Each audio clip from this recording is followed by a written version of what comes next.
Hola a todos, me da mucho gusto saludarlos nuevamente. El día de hoy vamos a hablar sobre un tema que se llama violencia intrafamiliar, a propósito justamente de lo que estamos viviendo en estos días por la situación de aislamiento en la que nos encontramos.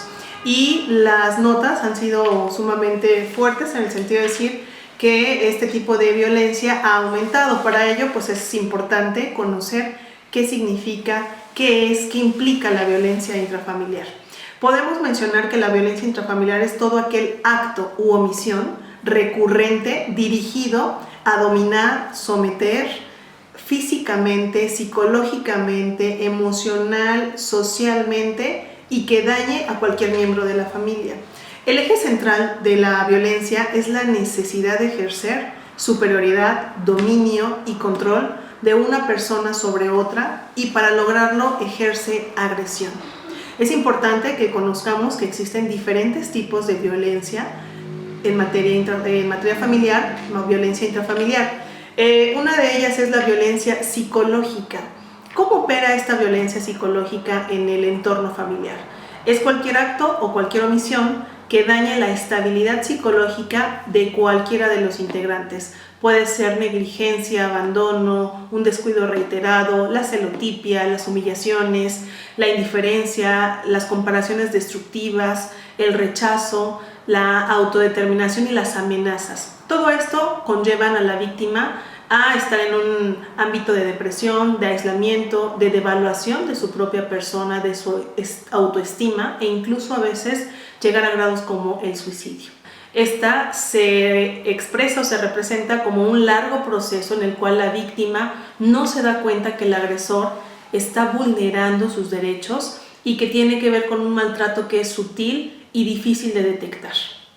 Otro tipo de violencia que también está regulado en las legislaciones desde la Constitución hasta las legislaciones civiles, es la violencia física. Aquí estamos hablando del uso de la fuerza física para provocar un daño con algún tipo de arma, objeto que pueda provocar lesiones, ya sean internas, externas o ambas. Y también tenemos el caso de la violencia patrimonial, que muchas veces no se menciona, pero que por supuesto se genera. Esta violencia patrimonial es cualquier acto u omisión que afecta la supervivencia de la víctima. Se manifiesta en la transformación, sustracción, destrucción, retención de objetos, documentos personales, bienes o valores que tienen que ver con el patrimonio, con los recursos económicos que se destinan para satisfacer las necesidades de la familia y que puede abarcar incluso daños a propiedades o bienes propios de la víctima o que formen parte de la familia. Otro tipo de violencia que está muy ligado a la que acabamos de mencionar es la violencia económica.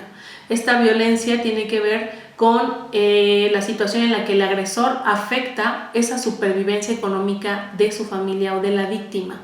Pueden ser acciones o limitaciones encaminadas a controlar, por ejemplo, el ingreso, las percepciones económicas, y que no existan condiciones óptimas para poder cumplir o satisfacer las necesidades de la propia familia. Otro tipo de violencia que tenemos es la violencia sexual. La violencia sexual es un acto que degrada o que daña el cuerpo, la sexualidad de la víctima y por lo tanto atenta contra su libertad, su dignidad, su integridad física. Es una expresión de abuso de poder que puede implicar la denigración y de las personas como objetos. Es importante que conozcamos los tipos de violencia que existen, sobre todo el saber qué podemos hacer y a dónde se puede acudir a alguien que está siendo víctima de algún tipo de violencia intrafamiliar. Si hablamos del Estado de México, existe un procedimiento, una controversia de violencia familiar en donde se acude ante el juez de lo familiar y el procedimiento tiene que ser expedito, tiene que ser muy rápido justamente por el tipo de derechos que se encuentran vulnerados. En el caso, por ejemplo, de la Ciudad de México, hablamos de un procedimiento oral en materia familiar en donde podemos ahí llevar a cabo la controversia en este tipo de violencia intrafamiliar que se genera.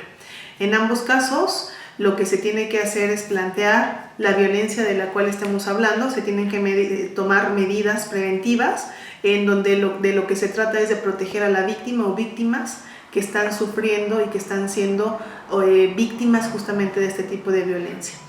Como se ha visto en los últimos días, en los últimos tiempos, la violencia intrafamiliar ha ido en aumento. Por eso es importante conocer estos rubros, cuáles son los tipos de violencia que existen, cómo se manifiestan y a dónde se puede acudir para poder dilucidar este tipo de situaciones que afectan a todos los integrantes de la familia y que no debe permitirse, que debe ser atendido de manera inmediata con las medidas que la propia legislación establece para poder darle seguridad, garantía de los derechos a la víctima o víctimas de este tipo o tipos de violencia intrafamiliar.